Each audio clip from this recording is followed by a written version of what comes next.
Bisa nggak sih kita melakukan perpanjangan SIM tanpa mencantumkan surat keterangan sehat? Buat kamu yang mau tahu info lengkapnya, wajib tonton videonya sampai habis ya. Video ini dipersembahkan oleh Arena Publik, informasi dari rakyat untuk masyarakat. Hai halo teman-teman semua, kembali lagi di sini sama Mimi di channel YouTube Arena Publik. Wah, gimana nih kabar dari teman-teman semua? Semoga selalu sehat ya teman-teman. Oke teman-teman semua, di video kali ini Mimin akan sampaikan kepada teman-teman terkait dengan penggunaan dari ini ya, dokumen kependudukan teman-teman, yaitu kartu SIM ya. Buat teman-teman semua di sini para pengguna SIM pasti udah nggak asing lagi kalau misalkan ada kata perpanjangan SIM gitu ya. Nah teman-teman semua, di video kali ini Mimin akan sampaikan kepada teman-teman gimana sih cara perpanjangan SIM tanpa menggunakan surat sehat dari dokter atau dari Vaskes 1 kita gitu ya teman-teman. Jadi perlu teman-teman ketahui, jadi fungsi surat keterangan sehat atau SKS dalam perpanjangan surat izin mengemudi atau SIM ini berfungsi sebagai bukti otentik yang menyatakan bahwa pemohon atau kalian yang mau memperpanjang SIM itu dalam kondisi fisik yang prima dan layak untuk mengemudi. Sesuai dengan peraturan kepolisian nomor 5 tahun 2021, ada beberapa fungsi rincian dari surat sehat. Yang pertama itu sebagai syarat administrasi wajib. Jadi dokumen ini merupakan syarat wajib yang harus dipenuhi untuk mengajukan perpanjangan SIM.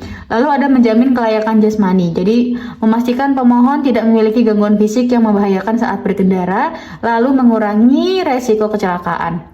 Jadi saat tes kesehatan dan psikologi ini bertujuan untuk meminimalkan resiko kecelakaan lalu lintas akibat penggangguan fisik dan mental pengemudi gitu ya teman-teman semua. Jadi sifat dari surat kesehatan dan juga surat ini ya teman-teman, surat hasil tes psikologi itu wajib teman-teman. Jadi kita nggak bisa melakukan perpanjangan SIM tanpa adanya surat kesehatan, keterangan kesehatan dari dokter. Jadi sifatnya wajib, ingat ya teman-teman, wajib gitu ya.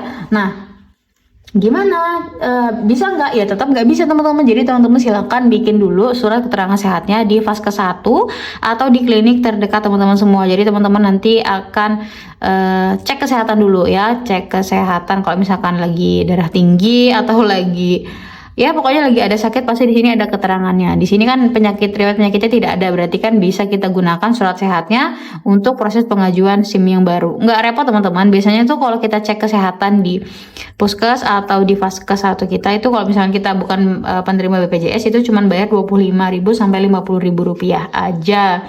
Itu ya teman-teman semua, teman-teman udah bisa dapat surat keterangan sehat ini. Gitu ya teman-teman. Jadi nggak bisa kalau kita mau melakukan perpanjangan SIM tanpa surat keterangan sehat, itu nggak bisa. Harus ada surat keterangan sehatnya. Oke teman-teman, mungkin sekian informasi yang dapat Mimin sampaikan terkait dengan hal tersebut. Semoga dapat bermanfaat untuk teman-teman semua. Jangan lupa like, komen, dan share terus video kita supaya teman-teman gak ketinggalan update video-video terbaru lainnya. Dan sampai jumpa di video-video kita selanjutnya. Bye-bye teman-teman.